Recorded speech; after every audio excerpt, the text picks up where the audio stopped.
We're back here today and welcome to the show. Ben and I are going to get into some bourbons today, and I'm very excited about this. I think that bourbons are one of the most underrated whiskies, not just in South Africa but in the world as a whole. I think that the flavor profiles are absolutely amazing, and they really do suit South African palates really well because of the comparatively familiar mash bill that goes into the alcohol, which means that they put grains that are quite similar to grains that South Africans eat.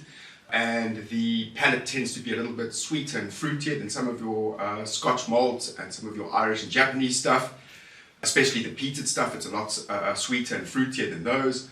And I think that they make absolutely the best mixes. I mean, just a fantastic alternative to something like a brandy and Coke. But to sip neat on their own, they're absolutely magic, Ben. Fantastic. So before we jump in and start sampling the goods, I think, you know, we all hear about whiskies and bourbon, the different types. So my understanding is that a lot of the bourbons come from the sort of the southern states of America. So is that the case? Do we manufacture bourbons in South Africa? What's sort of the playing field and landscape of a bourbon whiskey? Well, we can manufacture bourbon-like whiskies in South Africa, which is something that a few distilleries have started to do, where they use the same mash bills, the same grains, the same inputs, the same producing techniques, and they produce whiskies that are very similar to a bourbon. Bourbon, however, holds a copyright. So it has to be produced in the United States of America. It has to have a minimum of 51% corn in the mash bill.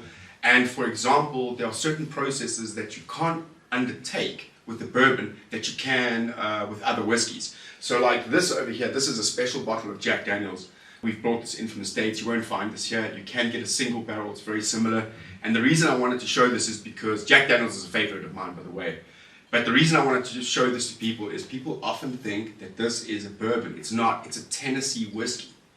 And the reason it's a Tennessee whiskey is because it uses a differential filtration process at the end of the production. So these guys will just put their whiskey straight into the barrel. These guys like to do things like filter through charcoal.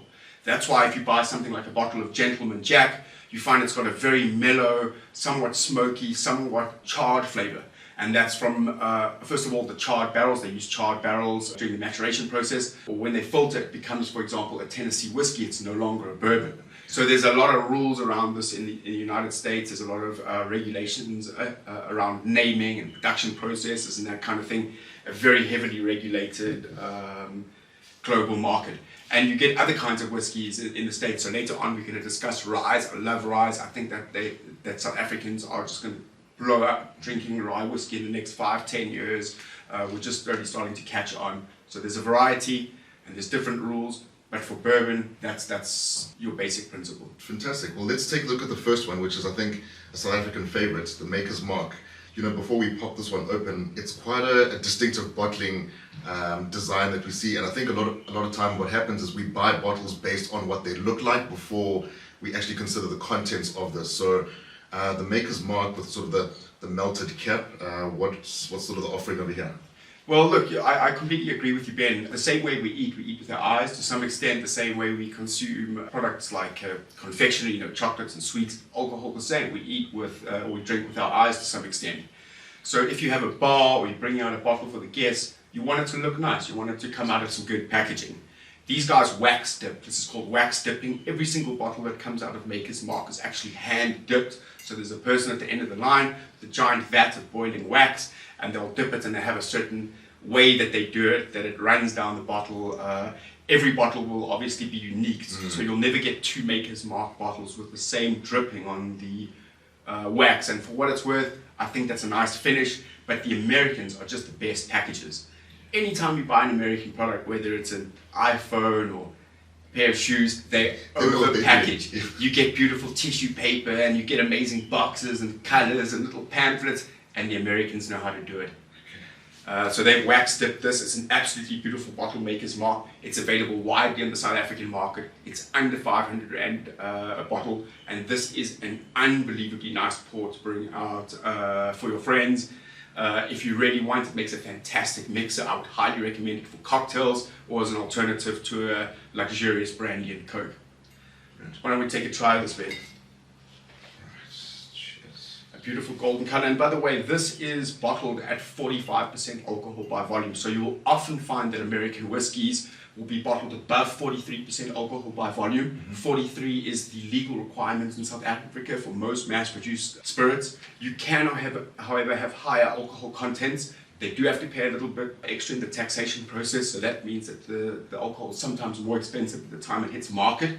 But let me tell you, that extra few percent of alcohol punches a whole lot more flavor through the bottle. So we'll talk later about barrel strength whiskies and higher proof whiskies. It's a very important thing to talk about. But for now, just to remember that some of these are slightly higher in alcohol, and that obviously has a lot more flavor punched into the bottle. Okay. Classic bourbon, smell that. I mean, this is your quintessential American bourbon. Yeah, very familiar smell there. Every now and then I'm making pumpkin at home with dinner. I throw just a half a tot of this in with a little bit of butter and a bit of brown sugar, and it gives the pumpkin just a little bit of a little extra kick and a little bit of a house it. A little bit of Southern comfort flavor for Mzansi. A really nice smooth mouthfeel. I get notes of candy, I get notes of apple. You obviously get your classic bourbon dried fruits. A lot of fruitiness coming through in this one. That's very interesting. Yeah, I don't know if you can pick out any dried fruits, maybe some a little bit of burnt orange, obviously classic in the bourbon, some prunes, you get a little bit of dried apricot. I get a slight nose of kind of pear. I guess the fruitiness contributes to, when you're making a cocktail, like you said, really brings out those other flavors, so that makes it sort of a more delicious drink to consume, an easier drink to consume then. I'm not particularly well versed in mixing cocktails, but I do know that guys that take that kind of thing really seriously obviously want the flavor of the primary alcohol ingredients in the cocktail to really shine through for the person that's drinking it. So I know that there are certain bourbons that barmen really love. For example, Jack Daniel's, 280, 300 rand a bottle. I grew up drinking it. It's a fantastic bottle. Again, a Tennessee whiskey, but because of its punchy flavor profile and its deep, rich flavor, just a little bit more powerful because it's a younger whiskey. It's got a little bit more punch. It's an amazing mixer. Believe it or not, if I'm not mistaken, it's the #1 consumed spirits mixer in all of the United States. We drink brandy and Coke here. There, they drink Jack Daniel's or Jim Beam and Coke. I would highly recommend you try it next time you head out to your local bar. Buffalo Trace. Buffalo Trace with the signature buffalo on the front, yeah. Also one that I think we've all encountered. I don't know if it's new-ish on the South African platform, or I just haven't seen it as frequently as maybe a Maker's Mark. So what are the origins of the Buffalo Trace? Also American brand? Of course, I mean, this again is your quintessential bourbon. It's one of the most widely distributed bourbons in the United States. I would say it would be the kind of rough equivalent of a Johnny Walker Black for America. It's high quality, everybody likes it, it's widely distributed, you find it in every bar and every liquor shop. And the most important thing about this, it's reasonably priced. It's under 400 rand a bottle. It obviously has the correct mash bill for a bourbon. It has your quintessential bourbon flavors. And one of the biggest reasons that I like Buffalo Trace, and it's going to sound a little bit boring, is just basic familiarity. This has been on the shelf as long as I can remember. This has been on South African shelves 20 years. And it's just so familiar that it's kind of like just really good everyday drinking. You can bring it out for anybody. Everybody likes it. It's good with a chip of ice. It's good with a drop of water. If you want to throw it into a Coke, that's fantastic. I personally always just sip it neat. But I would highly recommend this if you're looking for a really good value for money bottle. You can head out to a bottle store anywhere in the country or pick it up for under 400 rand. And rand for rand, it is an absolutely world-class bourbon. A huge manufacturer, and if you go have a look at their website, you'll see that they actually make hundreds of different kinds of bourbons. And then this is their primary flagship. Let's give this a shot, Ben. It's so good. So you'll see that the Americans do like to often bottle at a higher proof than 43, which is what we found in South Africa. This bottle of Jack Daniel's over here is 50% alcohol by volume, and I've got even higher. I've got stuff that goes up to 50-60% of wild breed, rare breed bourbon. It's almost 60%. You cannot believe the flavor in that barrel. Okay. We'll have to double in that one. Oh, we're going to get there. One day soon. You'll have to tune in for the Jack Daniel's special. We're going to have all of them.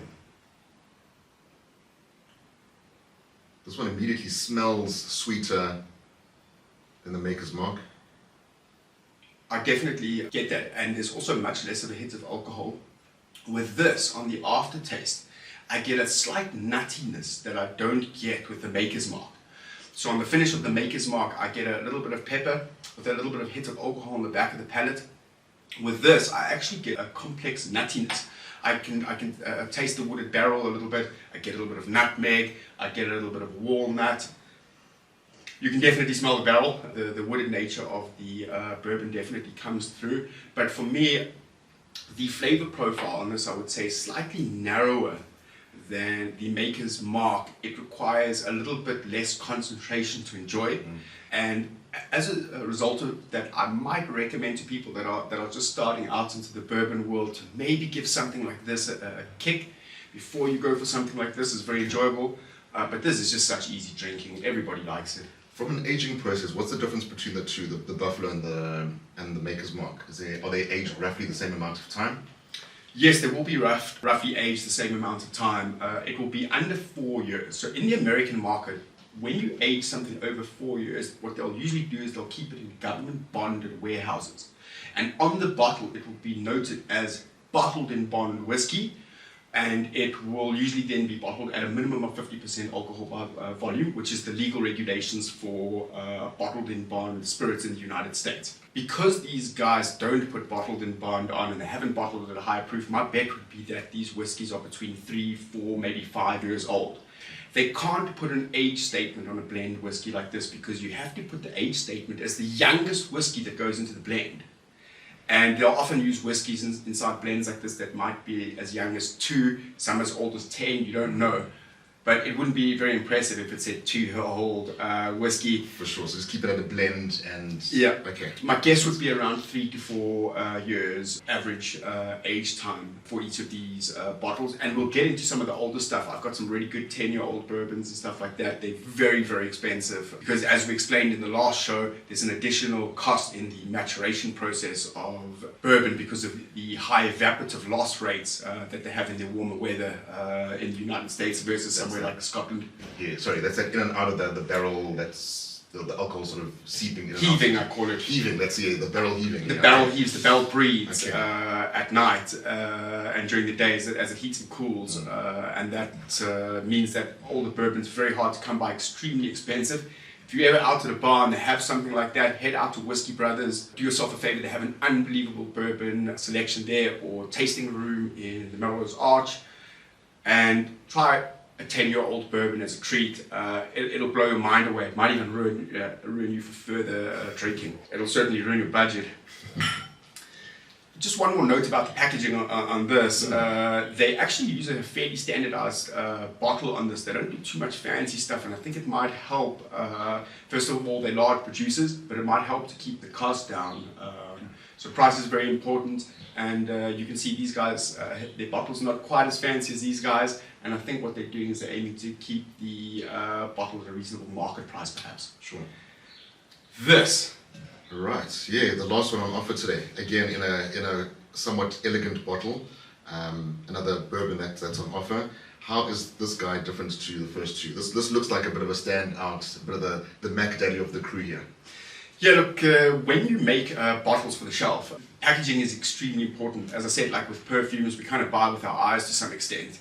And this is really clever because volumetrically the shipping is now the same, but they have quite a nice big broad product label on the shelf. You know, it takes up 50% more than a round bottle. Yes.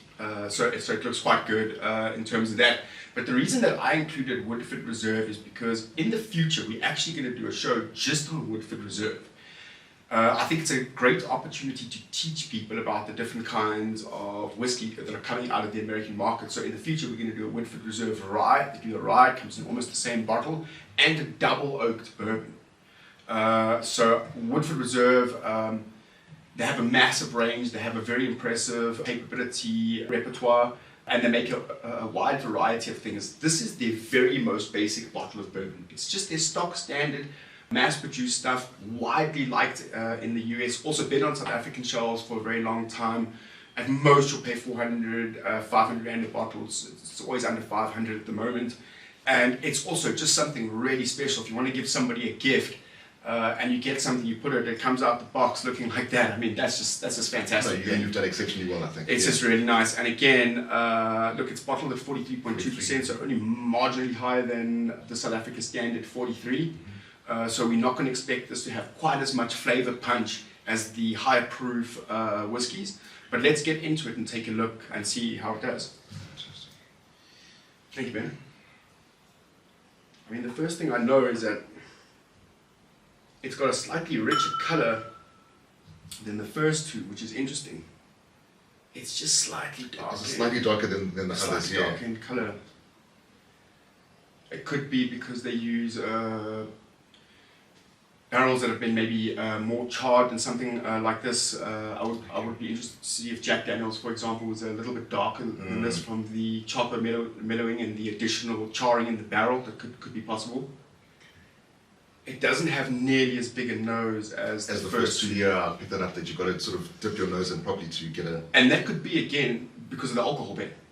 You know, that few percent that they remove, it makes a difference. It makes our noses are highly dialed in.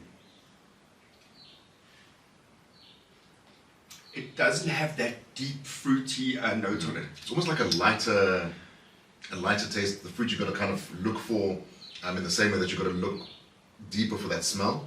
I get a much heavier citrus flavor on these two. I get just a deeper, fruitier profile. This one stands more on the kind of like vanilla. I get a little bit of baked goods, a little bit of baked bread in the flavor profile.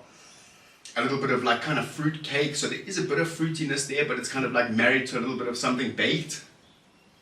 Definitely a vanilla-ish, nutty. That's the thing that comes through the most, I think, there. Vanilla, I get a tiny hit of kind of sandalwood, like the incense sandalwood, and that could be the barrel. Could be the barrel coming through there. Oh, honestly, this is highly recommended. If you like less fruity flavors, for example, if you like a nice salty spiced chicken versus an apricot chicken dish, you might want to try something like this. It's just a little bit less sweet than something like this. It doesn't have the fruity flavor profile that's quite as punchy. And honestly, again, you can't go wrong with any three of these. Value for money is through the roof on the South African market. We pay less for these here in South Africa than you'll pay in the United States, literally. And you can't go wrong with any three of these. You can buy something like this and you can give it to almost any guest in the house. You could mix it into a cocktail, you can sip it neat. It's just really, really versatile to have something like this. And the flavor profile is so different from the standardized scotches that we're drinking, the blended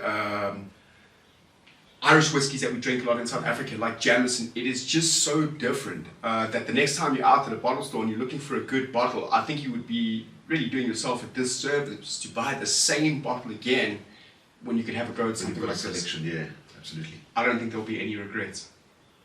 Wow, fantastic, Ben. That's a delicious one. Good job. And yeah, as always, remember, regardless of the drinking situation that you're in, remember to drink responsibly. If you are going out and exploring one of the different drinks that are available out there, make sure that you Uber or you've got a safe way to get home, and just always be responsible.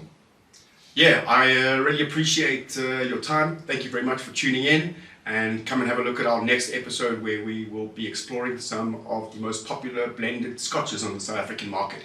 Cheers for now. Ciao.